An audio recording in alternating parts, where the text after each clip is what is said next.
Muito bem, mais uma vez estamos em www.tudoamesmotempoagora.com.br ou então no canal O Comunicador, que também é o www.tudoamesmotempoagora.com.br. Nós postamos essa matéria aqui, ó, mais um Tudo ao Mesmo Tempo Agora, com muita coisa interessante e o principal disso tudo. Eu estou aqui com o nosso queridíssimo Luiz Eduardo Soares. Ele que tem muita coisa para falar, para contar, futebol, cinema envolvendo o que ele sabe de melhor também, que é a segurança nacional. E, doutor, interessante também é que a gente vai ter vários eventos esportivos no Brasil, independentemente de ser eventos esportivos, que são importantes, Copa do Mundo, Jogos Militares, teremos uma Olimpíada em 2016... A segurança ela tem que funcionar, independentemente desses eventos ou não, né? Tem que funcionar, exatamente, independentemente dos eventos. Nos eventos eu não me preocupo, porque nesses momentos há um enorme investimento por parte de todos os governos, eles têm de se harmonizar, a segurança então ganha enorme destaque. E nós sempre enfrentamos esses desafios com muita tranquilidade e muita eficiência. O Brasil nunca enfrentou dificuldades nos grandes eventos internacionais. O nosso problema é o dia a dia, o nosso problema é a rotina, são os não eventos, aí sim o senhor diz assim, as coisas que não estão muito pautadas, né? Doutor, olha só, um detalhe interessante, quando a gente chegar mais ou menos 13 minutos e meio, 13 minutos e 50, eu vou fazer um ok para o senhor, porque aí não pode passar de 15 para a gente postar no YouTube, a parte 1, parte 2, assim, esses episódios interessantes desse nosso papo descontraído aqui. Eu já vou falar desse Tropa de Elite. Olha aqui, doutor, saiu uma revista. Pode manuseá-la se você quiser aqui, ó, super interessante, Tropa de Elite 2, tudo que você não viu no cinema. As pessoas que inspiraram os personagens, a máquina de guerra do BOPE, as milícias de verdade, como funciona a inteligência da polícia. Eu nem li. E vou explicar por que eu não li. Eu não quis me preparar para essa entrevista. Eu achei assim, bom, vamos conversar, vamos bater um papo. É surpreendente o filme 1, o filme 2. É um filho assim diferenciado para o senhor? Eu acho que seria importante, em primeiro lugar, falar um pouquinho sobre a relação entre o filme e o livro. Eu escrevi os dois livros, o Elite da Tropa e depois agora o Elite da Tropa 2, com colegas, com companheiros de viagem, parceiros. Cláudio Ferraz, o André Batista e o Rodrigo Pimentel. Sim, esses são coautores do Elite da Tropa 2. Os parceiros do primeiro livro são apenas o André Batista e o Rodrigo Pimentel. Nós elaboramos o livro em diálogo com o José Padilha, diretor do filme, e os demais responsáveis pelo filme. Isso aconteceu no primeiro filme e aconteceu no segundo. Ou seja, nós trocamos experiências, algumas fontes são comuns, as tramas, algumas se sobrepõem, mas há muitas diferenças, muitas distinções, de modo que são obras autônomas. Distintas, né? Distintas, mas conversam entre si. O filme não é inspirado no livro, nem o livro inspirado no filme, e eles têm essas diferenças. Então, deixa eu ver se eu entendi. Em época de convergência de mídias, a gente tem convergência de um assunto muito importante, que é a segurança, né? Foi mais ou menos por aí que o senhor quis... Nós estamos explorando uma modalidade nova de trabalho coletivo, né? Porque tradicionalmente ou os filmes se baseiam nos livros já prontos, ou o contrário, algum livro se escreve a partir de um filme. No nosso caso, houve uma construção paralela em diálogo com as diferenças. O meio termo, né, seria, ou não um livro que gerou um filme, nem um filme que gerou um livro. Um meio termo é uma coisa bem atual, né? Uma coisa meio até de internet, dessa coisa do tudo ao mesmo tempo agora, né? Mais ou menos o tudo ao mesmo tempo agora, uma interconexão e uma experiência muito rica para nós que escrevemos o livro, e muito rica também, eu espero, de alguma maneira, para os colegas do filme. E Rodrigo Pimentel esteve nos dois. Rodrigo Pimentel foi o argumentista desse segundo filme, foi co-roteirista do primeiro. Então ele é um dos elos. André Batista é um outro elo. A história de Batista foi talvez a grande inspiração inaugural para o livro, o primeiro, e para o primeiro filme. O André Batista é aquele que inspira o personagem André Matias, né? Que você imagina uma situação absolutamente extraordinária. Qualquer um no mundo pararia para ouvir a história de um rapaz que vem de uma área pobre, né? Um rapaz negro que está num processo de formação, de qualificação, de educação, entra para a polícia.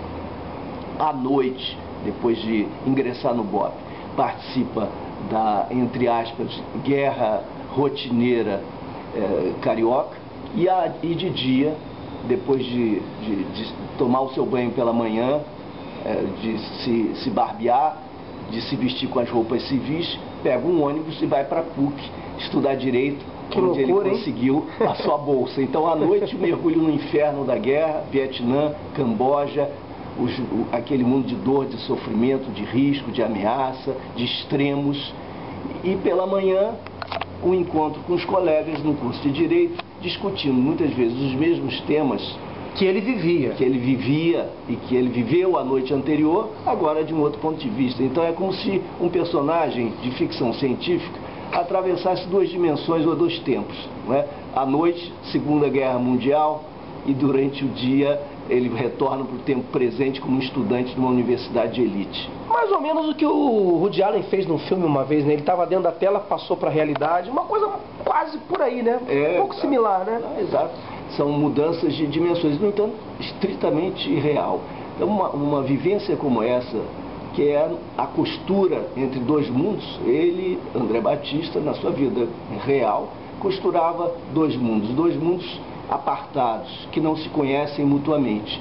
É o mundo das comunidades, a arena de incursões bélicas, de tanto sofrimento, e, por outro lado, aqui a vida da classe média, das instituições, etc. Esses mundos precisavam se conhecer mutuamente, e eles se conhecem, evidentemente, mas não na profundidade necessária. Há uma espécie de véu de ignorância ou de véu de omissão e de negligência, de indiferença, que aparta o mundo do sofrimento da favela do mundo, digamos, da classe média. Mas interessante, Dr. Luiz, que esse mundo, essa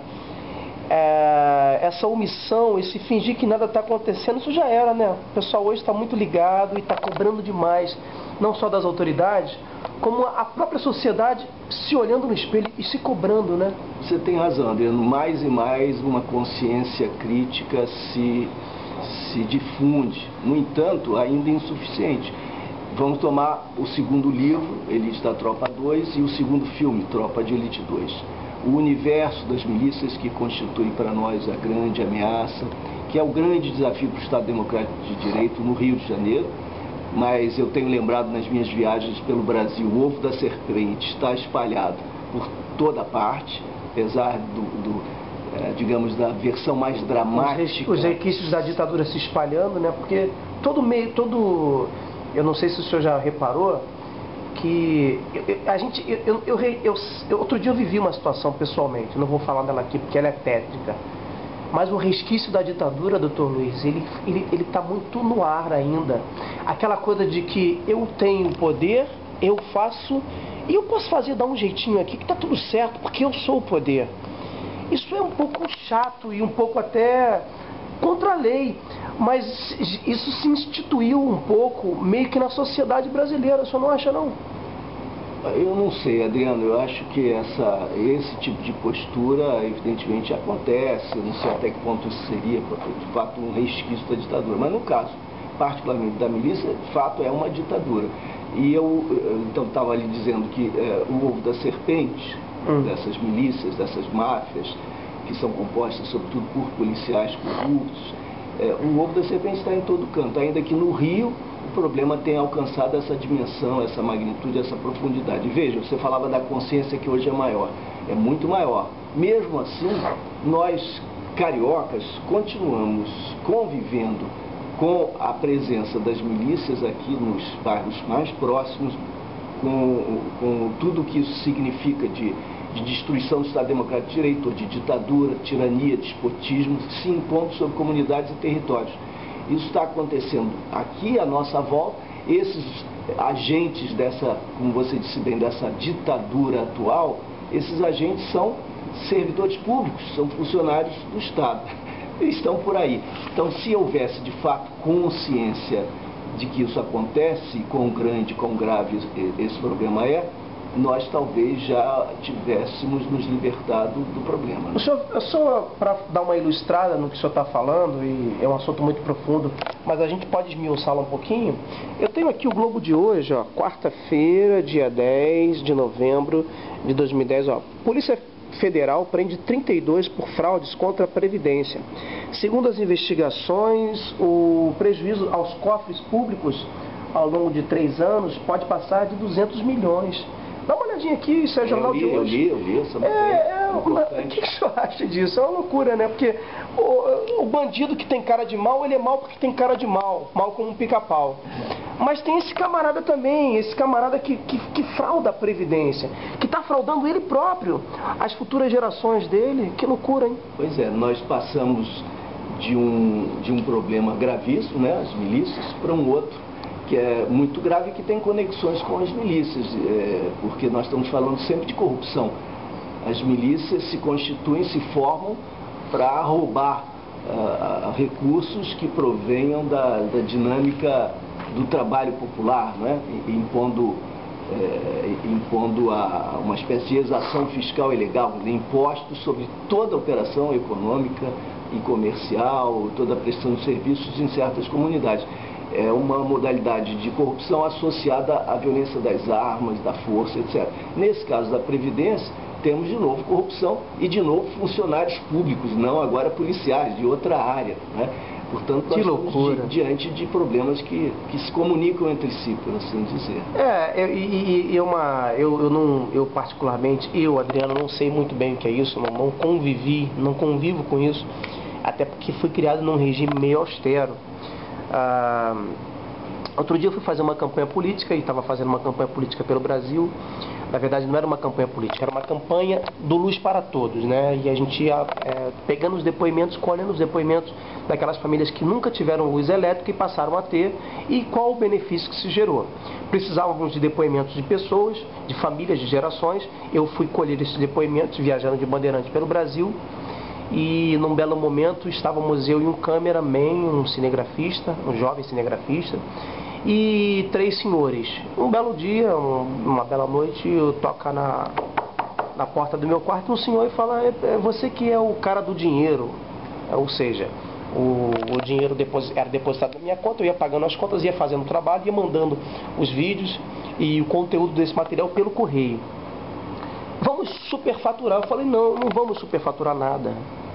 Eu não estou acostumado com isso, eu não sei nem fazer isso. Não, mas isso é normal em televisão. Não, para mim não é normal em televisão. Pode ser na sua televisão, na preto e branco. Na minha não. Não vamos fazer nada disso. E isso foi na Bahia. E eu sempre fui muito ousado, né? Eu sempre fui assim, beijinho, beijinho, pau, pau, pedra, pedra. O cara engrossou, porque eu joguei bola.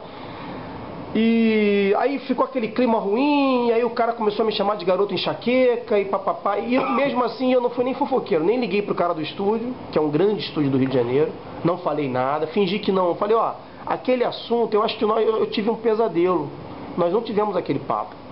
Até porque eu precisava da missão cumprida, né? Não era tropa de elite, mas eu precisava cumprir a missão, até para ganhar o meu cachê.